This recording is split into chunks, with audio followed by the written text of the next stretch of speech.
Hi friends, ఎలా ఉన్నారు? చాలామంది తమ జీవితాల్లో విజయాన్ని సాధించలేక చాలా కష్టాలను పడతారు.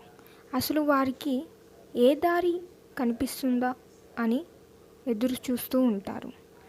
అసలు మనం విజయాన్ని సాధించాలి అంటే మనము 5 విషయాలను గుర్తుంచుకోవాలి. ఆ విషయాలేంటో ఈ వీడియోలో తెలుసుకుందాం. మొదటిది సామర్థ్యం. ఆత్మవిశ్వాసంతో మీ నిజమైన సామర్థ్యాన్ని కనుగొనండి. ఎలా అంటే, తలుపుకు ఉన్న తాళాన్ని ఎలా అయితే తీసి ఇంట్లోకి వెళ్తామో అలాగే మీ యొక్క సామర్థ్యం యొక్క తాళాన్ని కూడా తెరవండి. మీలో ఏ సామర్థ్యం ఉందో గుర్తించండి. ప్రతి ఒక్కరిలో ఏదో ఒక టాలెంట్ ఉంటుంది. మీలో కూడా ఉండొచ్చు. రెండవది సవాళ్ళు. సవాళ్లను అధిగమించి గతంలో కంటే బలంగా ఉద్భవించండి. మనము ఏదైనా పని చేస్తే అది సరిగ్గా అవ్వకపోతే మనం దానిని వదిలేస్తాము. అలా కాకుండా ఆ పనిని మళ్ళీ మొదలు పెట్టండి. ఎలా అంటే, ముందు చేసిన దానికంటే కూడా ఎక్కువ బలంగా ఆ పనిని చేయండి. ఒక పక్షి ఎంత గాలి వచ్చినా సరే మేఘాల వైపు దూసుకెళ్తుంది. అలాగే మీకు ఎన్ని సవాళ్ళు ఎదురైనా సరే మీరు చెయ్యాలనుకునే పనిని మాత్రం వదిలిపెట్టకండి. మూడవది భవిష్యత్తు. మీరు ప్రస్తుతం చేసే పని మీ భవిష్యత్తుకు ఉపయోగపడేలా ఉండాలి. మీ పనిని రూపొందించండి. ఎలా అంటే, ఒక కళాకారుడు ఎలా అయితే రంగులు వేసి ఆ కాగితానికి అందాన్ని అర్థాన్ని తెస్తాడో అదేవిధంగా మీ జీవితాన్ని కూడా మార్చుకోండి. ఇంకొకది విజయం. ప్రతి చిన్న విజయాన్ని కూడా పెద్ద విజయంగా భావించండి. మనం బంగ్లా పైకి ఎక్కాలి అంటే ఒక్కో మెట్టు దాటుకుంటూ వెళ్ళాలి.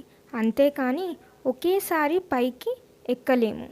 అదేవిధంగా విజయం కూడా దక్కాలి అంటే ఒక్కో మెట్టు ఎక్కి వెళ్ళాలి.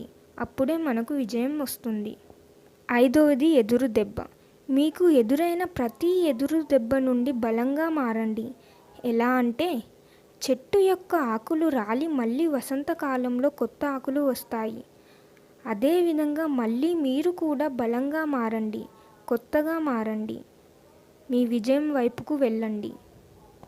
విజయం లభించాలి అంటే అన్నిటినీ ఎదుర్కొంటూ వెళ్ళాలి.